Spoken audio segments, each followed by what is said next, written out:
All right. So this is going to be another comic review from a book sent to me by my friend Chris. Thank you as always, brother. And today we're going to be talking about X-Men, the Hellfire Vigil. This is volume 3 of Jed MacKay's run. I guess you could say I'm caught up now because next is Age of Revelation. And yeah, this comic is basically build up to Age of Revelation, or rather, it's just kind of filler with the Hellfire Vigil comic.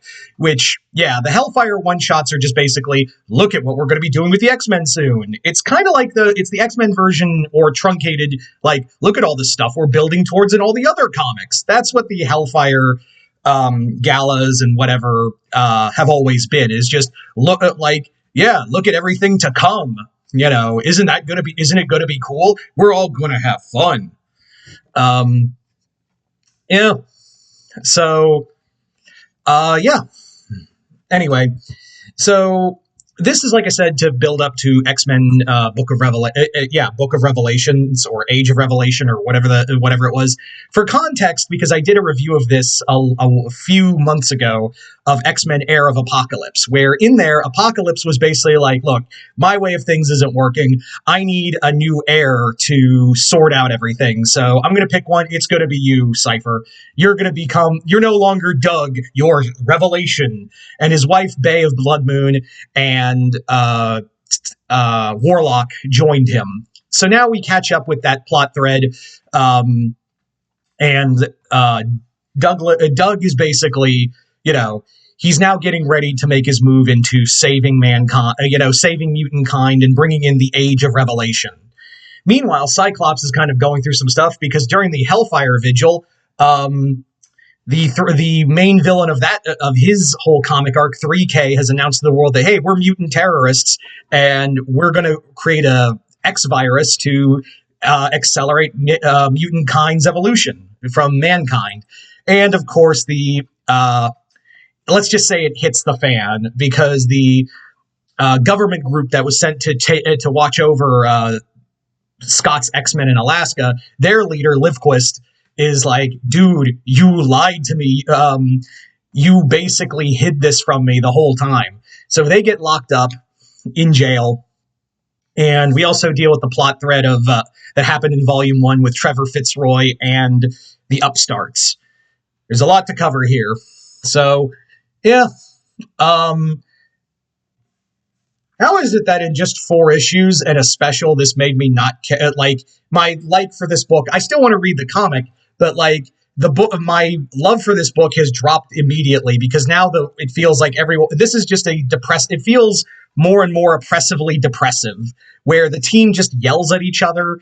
I mean, yeah, you've got like Quentin Quire, Juggernaut, Quanon, Psylocke, and Magique, who Magique I should just call Starscream now. Like, that's what I feel like I should be calling her at this point, is just, yeah, she should just be Starscream because she's low-key it feels like now she's trying to take over the X-Men, the X-Team from Cyclops. And even Scott calls bullshit on this.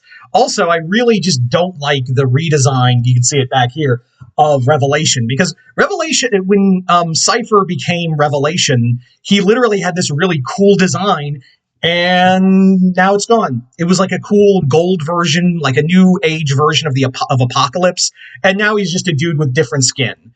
And he just wears a t-shirt and jeans. Way to ruin a cool design, Jed. I'm usually in your corner, but yeah. Yeah. Also, it does feel like, yeah, we're building towards Juggernaut becoming a villain again, and maybe Magique will be a villain. No one is likable in this book. Like, the only ones who are really likable and even Scott has his moments where it's like, it's X-Men business. And I'm like, guys, you can't, like, Scott, I feel like you should, the whole point of this team was to work better with humanity in Alaska, but I feel like Gail Simone's X-Men's doing that job better. So yeah, as much as I love that this is the Scott Summers book, everyone else outside of Beast and Quentin and Heidi, everyone else in this team is just unlikable, or just written as an idiot. I mean, Magneto's on this team and he only has like a cameo panel in this book.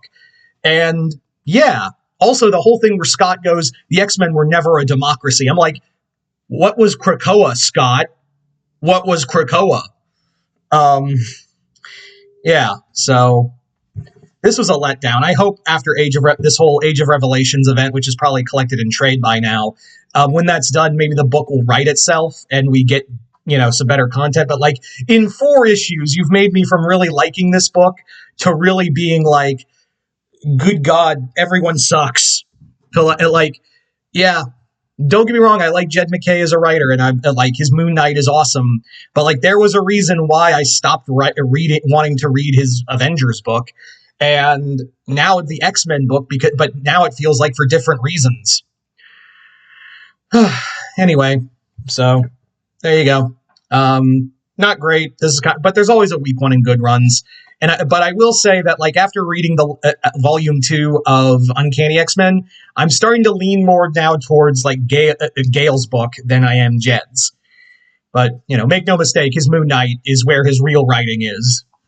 Anyway, so if you have read X-Men: The Hellfire Vigil, let me know in the comments below what you guys thought of it. Other than that, Chris, thank you once again for the book. Other than that, I'm Mr. Multiverse. I'll see you next time in the Multiverse.